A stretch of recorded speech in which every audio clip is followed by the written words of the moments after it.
Hello everyone, स्वागत है आप सभी का फिजिक्स के इस लेक्चर सीरीज़ के लेक्चर नंबर 3 में, जिसमें कि हम बात कर रहे हैं क्लास 12 के चैप्टर नंबर 1 इलेक्ट्रोस्टैटिक्स स्थिर वैद्युतिकी के बारे में। जैसे कि हमने पिछले 2 लेक्चर में बात की आवेश एवं आवेशी संबंधित विधियों के बारे में, एवं एक विधि घर्षण द्वारा आवेशन के बारे में हम अध्ययन कर चुके हैं। अब हम बात करेंगे इसकी बाकी की 2 विधियों के बारे में, चालन स्पर्शन द्वारा आवेशन charging by conduction and last one is प्रेरण द्वारा आवेशन चार्जिंग बाई इंडक्शन। तो अब हम बात करते हैं सबसे पहले चालन स्पर्शन द्वारा आवेशन चार्जिंग बाई कंडक्शन। इस विधि में क्या होता है कि कोई भी उदासीन वस्तु हो, अगर हम उस पर किसी आवेशित वस्तु के द्वारा आवेश देना चाहते हैं तो उसमें इन दोनों वस्तुओं को एक दूसरे के संपर्क में होना ज़रूरी होता है। तो इस प्रकार दोनों ही वस्तुओं पर समान प्रकृति का आवेश वितरित हो जाता है। जैसे कि बात करें इस विधि में, जब 2 वस्तुओं को एक दूसरे के संपर्क कांटेक्ट में रखा जाता है तो आवेश का स्थानांतरण एक से दूसरी वस्तु की ओर, मतलब आवेशित वस्तु से उदासीन वस्तु की ओर होता है। एवं आवेश स्थानांतरण के बाद दोनों ही वस्तुएं समान रूप से संपर्क बिंदुओं के माध्यम से आवेश स्थानांतरण होता है, दोनों समान रूप से क्या हो जाएंगी, आवेशित हो जाएंगी और दोनों पर समान प्रकृति का आवेश वितरित हो जाता है। और यदि हम इनके संपर्कन को हटा लें तो दोनों ही वस्तुएं एक समान प्रकार के आवेश से आवेशित हो जाती हैं। आवेशित वस्तु पर समान प्रकार के आवेश सेम टाइप ऑफ चार्ज होने के कारण ये एक दूसरे को क्या करेंगी, प्रतिकर्षित करेंगी, क्योंकि दोनों पर समान प्रकृति का आवेश है। तो प्रतिकर्षण के फलस्वरूप आवेश का स्थानांतरण संपर्क बिंदु द्वारा आसानी से हो जाता है। क्योंकि देखो, ये आवेशित वस्तु है, इसमें केवल एक प्रकार का आवेश है। तो एक प्रकार का आवेश है तो ये आवेश एक दूसरे को क्या करेंगे, प्रतिकर्षित करेंगे। तो अब यदि हम इसके संपर्क में एक उदासीन वस्तु लेके जाएं तो ये आवेश एक दूसरे को प्रतिकर्षित कर रहे थे। जो प्रतिकर्षित हुए आवेश एक वस्तु से दूसरी वस्तु की ओर चले गए, आसानी से चले जाते हैं संपर्क बिंदु के माध्यम से। ये दोनों सेम चार्ज की आवेशित हो जाती हैं। इसी प्रकार अब हम बात करें प्रेरण द्वारा आवेशन में चार्जिंग बाई इंडक्शन में, तो इस विधि में आवेशित एवं अनावेशित वस्तुओं को बिना संपर्क में लाए, विदाउट एनी कॉन्टैक्ट में लाए, अनावेशित मतलब न्यूट्रल वस्तु को आवेशित वस्तु के विपरीत अपोजिट नेचर का चार्ज इंड्यूस किया जाता है। तो इस प्रोसेस को क्या कहते हैं, प्रेरण द्वारा आवेशन चार्जिंग बाई इंडक्शन कहते हैं। जैसे कि एक एग्जाम्पल के थ्रू इस चीज़ को समझें तो सबसे पहले हम एक धातु की गेंद लेते हैं जो कि विद्युत रूप से उदासीन हो, उसे विद्युत रोधी कुचालक स्टैंड पर रखते हैं। यदि हम इसके पास एक ऋणावेशित छड़ लेकर आएँ, मतलब नेगेटिवली चार्ज रॉड लेकर आए विदाउट एनी कॉन्टैक्ट, मतलब संपर्कित नहीं कराना, केवल पास में लेकर आनी है दूर से ही, तो धातु में उपस्थित मुक्त इलेक्ट्रॉन से मतलब है हमारा जो कि नाभिक के आकर्षण बल से बंधे हुए ना हों, तो वे मुक्त इलेक्ट्रॉन क्या होंगे, इस नेगेटिव छड़ के पास और इस इलेक्ट्रॉन से क्या होंगे, प्रतिकर्षित होंगे।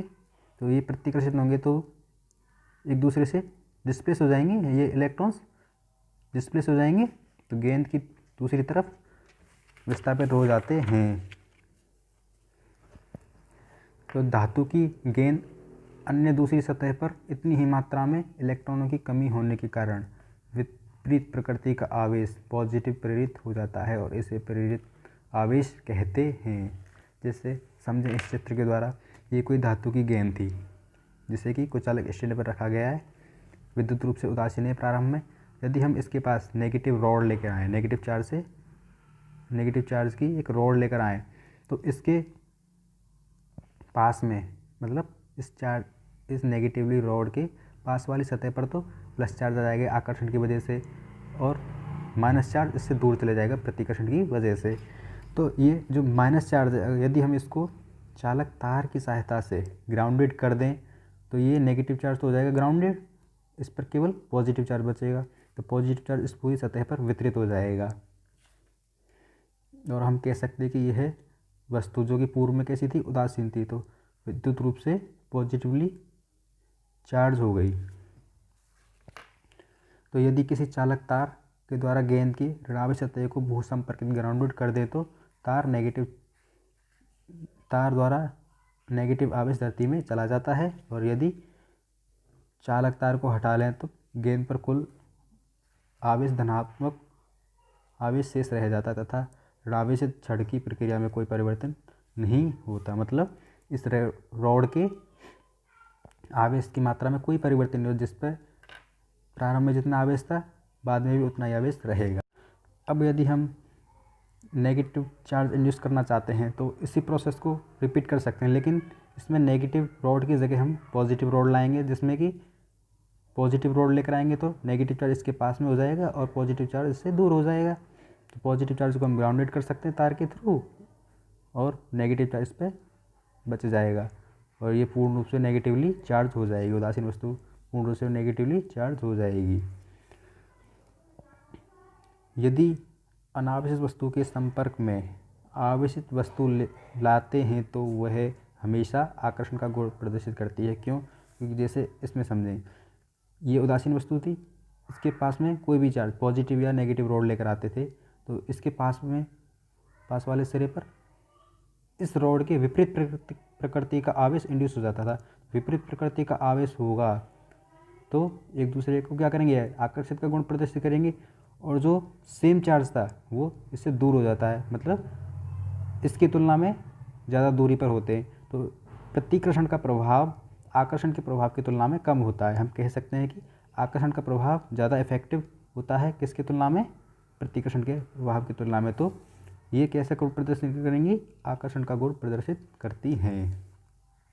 जैसे कि हम देखते हैं अक्सर सूखे बालों में प्लास्टिक का कंघा करने के बाद कंघे को यदि कागज़ के छोटे छोटे टुकड़ों के पास में लेके जाते हैं तो कंघा उन टुकड़ों को क्या करने, कागज़ के टुकड़ों को क्या करने लगता है, आकर्षित करने लगता है।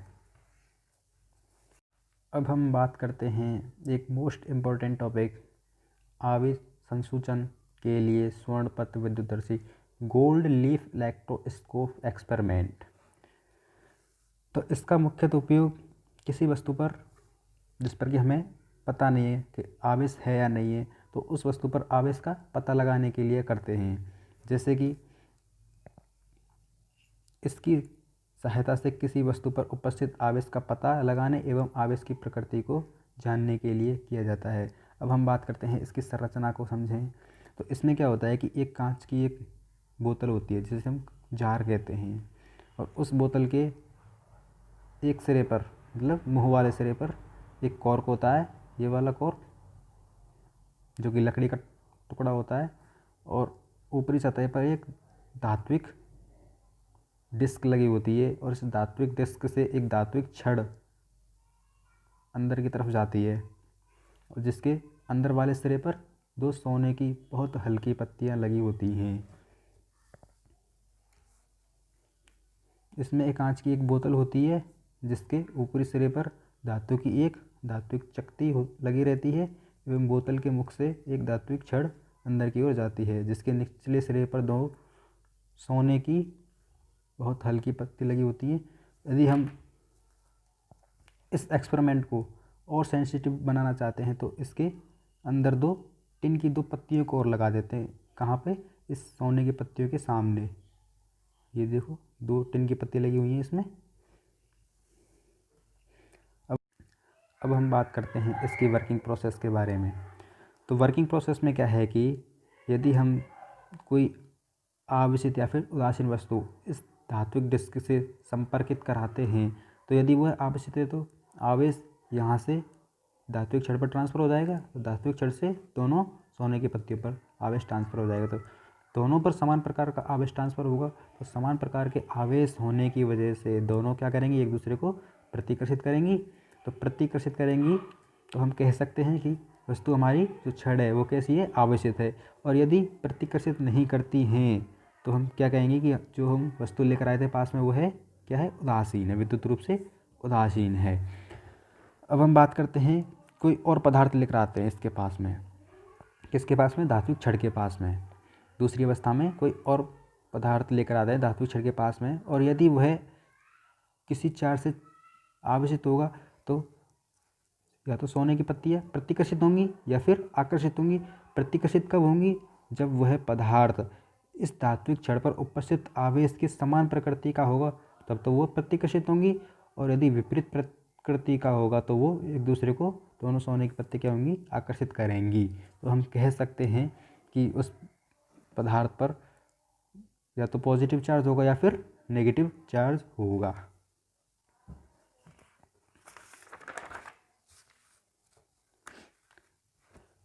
इस विधि में एक क्वेश्चन आता है कि हमने गोल्ड लीफ को ही क्यों यूज़ किया, मतलब सोने की पत्तियों को ही क्यों यूज़ किया। तो इसका आंसर है कि सोने की पत्तियाँ बहुत ही सेंसिटिव होती है, मतलब यदि इनके पास में कुछ कम मात्रा का आवेश भी लेकर जाया जाए तो या तो ये प्रतिकर्षित होती हैं या फिर आकर्षित होती हैं। तो जिससे पता चल सकता है कि हमारा पदार्थ या फिर रॉड है वो आवेशित है या फिर नहीं है। तो gold leaf is very highly sensitive metal, it can detect easily few amount of charge which is present on substance और rod। अब हम बात करते हैं एक न्यू टॉपिक के बारे में, आवेश का मात्रक, यूनिट ऑफ चार्ज। तो बात करते हैं करंट की। तो करंट का I equals to Q/T, current का मात्रक क्या होता है, एम्पियर। तो यहाँ से Q इजकल्स टू क्या हो गया, IT, मतलब एम्पियर इंटू सेकेंड। तो 1 एम्पियर इंटू सेकेंड क्या होता है, 1 कूलाम, मतलब C, इससे डिनोट करते हैं C से, कैपिटल C से। तो ऐसा ही पद्धति में आवेश का मात्रक क्या होता है, कूलाम होता है, इसे कैपिटल C से प्रदर्शित करते हैं। और यदि बात करें हम इसकी विमा की, तो विमा को देखते हैं, विमा को समझेंगे यहाँ से। Q बराबर क्या होता है, IT, मतलब M0 L0, T मतलब टाइम आ रहा है सेकेंड यहाँ पे, तो सेकेंड के लिए क्या आ जाएगा T1, और I के लिए क्या आ रहा है, एम्पियर, तो एम्पियर के लिए A1। तो इसकी विमा क्या होगी, M0 L0 T1 A1। चूँकि कूलाम एक बहुत बड़ा मात्रक होता है, हम इसे अन्य छोटे मात्रकों में व्यक्त कर सकते हैं, जैसे 1 micro coulomb is equal to 10⁻⁻6 coulomb, 1 nano coulomb is equal to 10⁻⁹ coulomb, 1 pico coulomb is equal to 10⁻12 coulomb. CGS में आवेश का मात्रक स्टेट कूलाम या फिर फ्रैंकलिन कहें होता है। दोनों ही साइंटिस्टों के नाम है, कूलाम और फ्रैंकलिन दोनों ही साइंटिस्टों के नाम है, और इनके बीच में relation 1 coulomb is equal to 3 × 10⁹ ESU, where ES is electrostat. आवेश का एक और मात्रक होता है, वह क्या होता है, फैराडे। फैराडे और कूलाम के बीच में रिलेशन होता है 1 Faraday is equal to 96,500 coulomb. Physics में दो तरह की क्वांटिटी होती है, एक तो होती है स्केलर क्वांटिटी और दूसरी होती है वेक्टर क्वांटिटी। स्केलर क्वांटिटी एक पर्टिकुलर वैल्यू होती है, अमाउंट होता है, जबकि वेक्टर क्वांटिटी में क्या होता है, अमाउंट होता है, साथ में उसकी डायरेक्शन भी होती है, जैसे वेग, डिस्प्लेसमेंट आदि। ये क्या होती है, वेक्टर क्वांटिटी। तो आवेश कैसी क्वांटिटी है, एक अदिश राशि है, मतलब इसकी एक पर्टिकुलर वैल्यू होती है, इसकी कोई भी डायरेक्शन नहीं होती। अब हम बात करते हैं आवेश के मूलभूत गुणों के बारे में, fundamental properties of electric charges के बारे में। जैसा कि हम जानते हैं कि आवेश कैसी क्वांटिटी एक अदिश राशि है, तो अदिश राशि होती है तो उनका जो योग गुणनफल होता है वो डायरेक्ट जैसे मैथ में करते हैं वैसे ही यहाँ पे हो जाता है। तो इसकी सबसे पहले नियम के बारे में बात करते हैं, विद्युत आवेशों की योज्यता, एडिटिविटी ऑफ इलेक्ट्रिक चार्ज। किसी निकाय सिस्टम पर उपस्थित टोटल चार्ज उसके विभिन्न आवेशों के बीजगणितीय योग, मतलब एल्जेब्रिक सम के इक्वल होता है। जैसे कि बात करें एक एग्जाम्पल के द्वारा, किसी वस्तु पर यदि +6 कूलाम -8 कूलाम +4 कूलाम आवेश है, तो उस पर उपस्थित कुल आवेश इनके एल्जेब्रिक सम, मतलब 6 - 8 + 4 इज इक्वल टू +2 कूलाम होगा। हम कहें कि यदि किसी वस्तु पर n चार्जेज हैं, Q1 Q2 Q3 और Qn, where n is number of charges, then the total charge Q is equal to Q1 plus Q2 plus Q3 plus Qn dot dot dot plus. अब हम बात करते हैं इसके दूसरे गुण के बारे में, आवेश संरक्षण, कंजर्वेशन ऑफ चार्ज के बारे में। किसी विलगित निकाय से मतलब है कि जिस पर किसी बाह्य कारकों का कोई प्रभाव ना पड़े, आइसोलेटेड सिस्टम का कुल आवेश नियत रहता है, मतलब कांस्टेंट रहता है। जैसे कि बात करते हैं कोई एक वस्तु है Q, वन, जिस कोई एक वस्तु है ए जिस पर भी कुल कितना चार्ज है Q1, और कोई दूसरी वस्तु है जिस पर कि Q2 चार्ज है। यदि किसी प्रोसेस द्वारा वस्तु ए से Q' चार्ज ट्रांसफ़र हो जाए वस्तु बी पर, तो प्रारंभ में कुल कितना आवेश था इस पर Q1 प्लस Q2। इस पूरे सिस्टम पर कुल कितना आवेश था Q1 प्लस Q2, और बाद में कितना हो जाएगा Q' आवेश ट्रांसफ़र होने के बाद में इसमें से Q' आवेश तो क्या हो गया, कम हो गया, और इस पर Q' आवेश बढ़ गया, तो Q1 minus Q' plus Q2 plus Q'। तो इसको सॉल्व करते हैं तो टोटल आवेश Q1 प्लस Q2, मतलब पहले कितना था Q1 प्लस Q2 और बाद में कितना हुआ Q1 प्लस Q2, दोनों ही जगह सेम है। तो हम कह सकते हैं कि दोनों ही जगह आवेश क्या है, नियत है, अर्थात आवेश को ना तो नष्ट किया जा सकता और ना ही उत्पन्न किया जा सकता है। इससे केवल एक जगह से दूसरी जगह किसी प्रोसेस, किसी प्रक्रिया के माध्यम से स्थानांतरित किया जा सकता है। इसके कुछ की पॉइंट्स के बारे में बात करते हैं। दो विपरीत प्रकृति के समान मात्रा के आवेश एक दूसरे को प्रभाव को उदासीन कर देते हैं, ना कि नष्ट करते हैं। जैसे कि मान लो कोई 1 कूलाम का पॉजिटिव चार्ज है और कोई -1 कूलाम का नेगेटिव चार्ज, टोटल चार्ज कितना होगा +1 -1 = 0, मतलब ये उदासीन हो गए। चार्ज यहाँ से ख़त्म नहीं हुआ है, चार्ज तो होगा, लेकिन दोनों ने अपने एक दूसरे के प्रभाव को क्या कर दिया है, रिड्यूस कर दिया, कम कर दिया है। जैसे किसी रिएक्शंस में देखते हैं कि किसी भी रासायनिक या भौतिक प्रक्रिया में कुल आवेश संरक्षित रहता है। जैसे कि हम बात करते हैं कि जब एक इलेक्ट्रॉन किसी पॉजिट्रॉन से अट्रैक्ट होता है तो ये पॉजिट्रॉन प्लस इलेक्ट्रॉन, तो यहाँ पे क्या निकलता है 1.02 मेगा इलेक्ट्रॉन वोल्ट के समथिंग एनर्जी रिलीज होती है।